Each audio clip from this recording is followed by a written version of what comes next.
Hello, welcome to another You Ask, I Answer. I got an interesting question last week from a YouTuber that I answered, but I thought the topic and the question was really good that I should make a video in case other people also have similar questions. Okay, let me read the question for you. Do you think Silver Age war books like GI Combat and Our Army at War had lower print runs? I look on the CGC census for graded books and most have single digit issues graded, not many, or just fewer higher grade books out there, or not worth to get it graded. I also find many of Neil Adams Batman's and Detective Comics to have low numbers in CGC graded books, hard to find in higher grades. More people keeping them raw. Same with House of Secret and House of Mystery books. Those early DC horror books are hard to find. Just curious on your opinion on why all these books are hard to find CGC graded. Okay, big questions with a lot of parts. First off, yes, the print runs for all the horror books from House of Secret to House of Mystery, all the war book, these GI Combats, Our Army at War, all of those genre, the war genre and the horror genre had lower print runs, okay? But by lower print runs, it's low compared to other titles at the time. When we're talking about print runs of the Silver Age, certainly, or even Bronze Age, books that are selling these title, I've seen the print runs before, but I just couldn't remember where to look for it before I sit down and make this video. But I leave the print runs for many of these titles in the low 200,000 per issues, which is low compared to the superhero title that was selling in the 300,000 title. You gotta remember the X-Men book that was canceled and put on reprint was selling in the low 200,000 or so. So, certainly, um, is 200,000 or so per month low compared to today? No. Is it? Um, but at the same time, as I answer the question to Windy City, the person that asked this question, back in the 60s, where war books were extremely popular, same thing with Western. If you go and look at Western genre as well as war genre, they were extremely popular in the 50s as well as the 60s. And the kids, the children, even the adult, the GI that read those books, they read them. The age of collecting and hoarding and protecting is not there. That's why finding even mid-grade war books is not that easy. Trying to find a very fine DC war book in the 50s, early 50s, or mid 50s, or late 60s, or late 50s, nearly impossible because back then collecting, preserving was not in the mindset. And I talk about this in my early speculation video where I ask and discuss when the age of speculating started, and it go to the early days of Marvel, where people start to hoard multiple issues, price start to escalate in the early 60s. And I think part of it too is the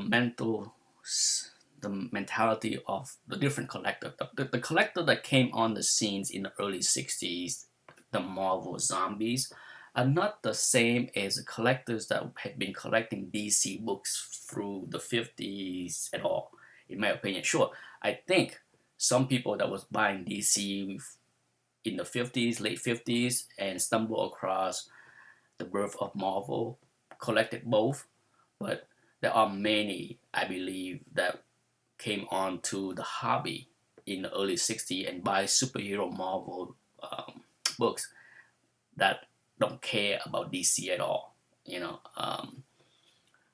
And the mindset of hoarding and protecting and speculating didn't filter into many of the old timer.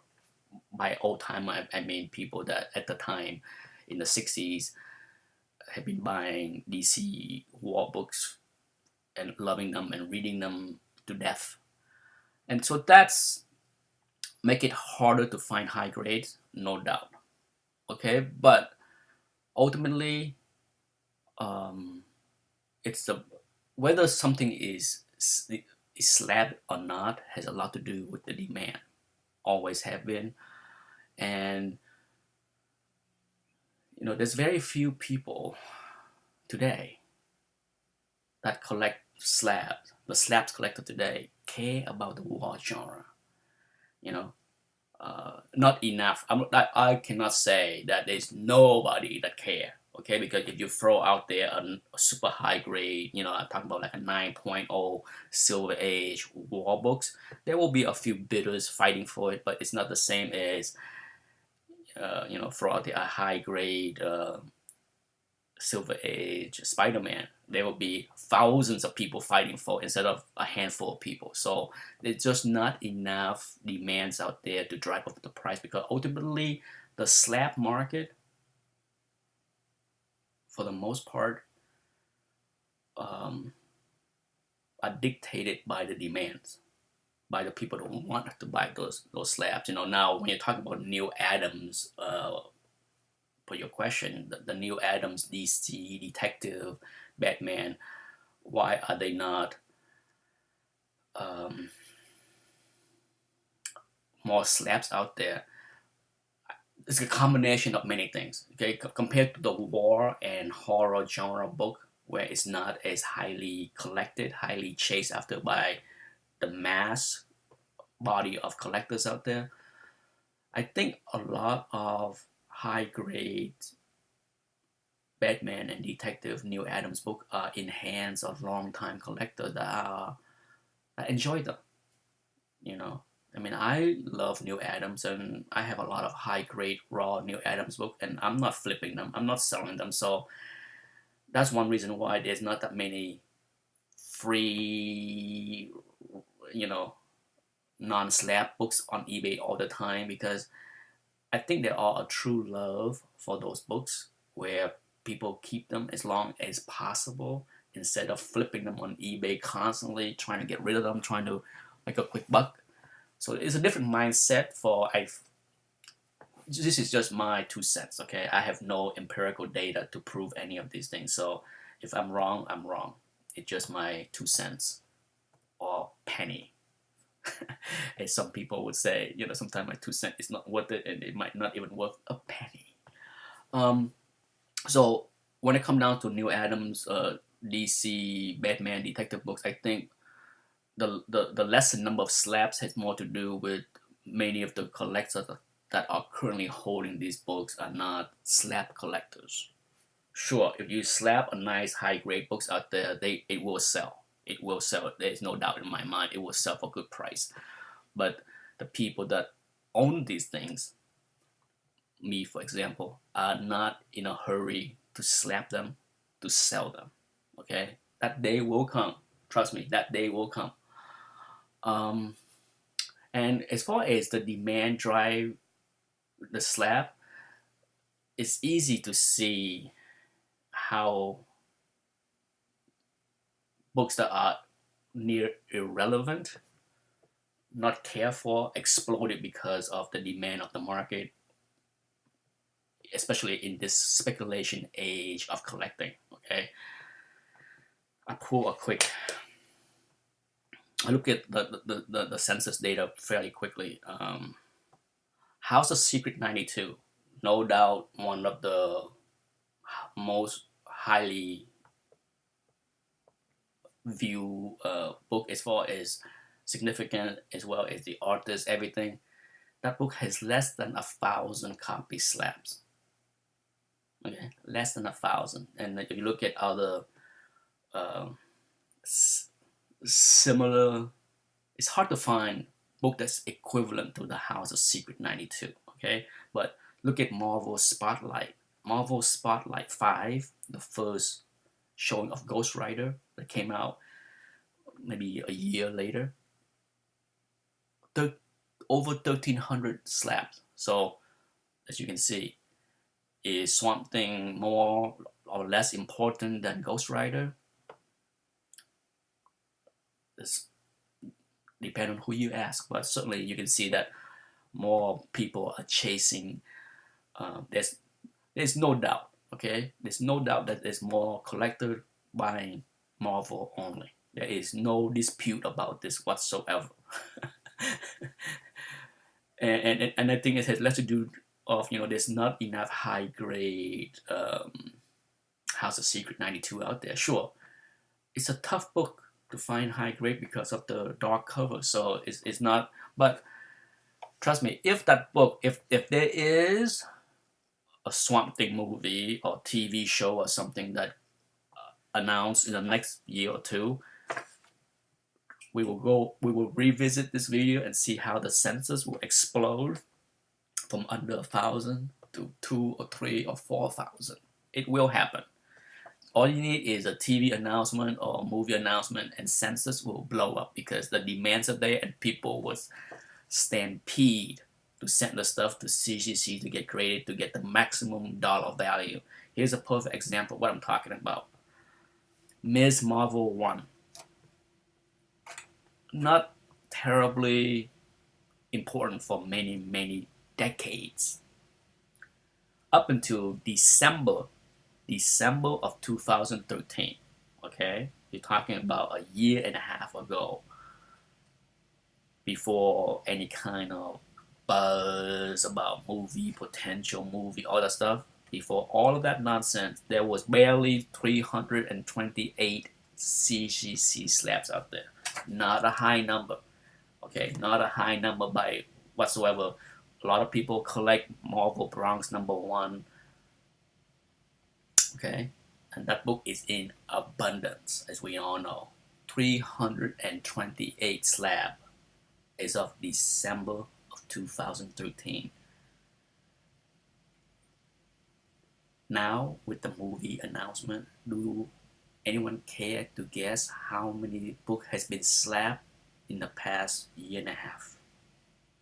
Especially the past 6 months. The total census as of today, I just looked, 1,137. Almost more than triple. Getting to be quadruple. So as long as CGC has been around for the first 14 years, from 1999 to 2013, 320 something. The last year and a half, almost 900 copies were slapped because of the movie hype. There you go. The demand will get people to send the stuff to CGC.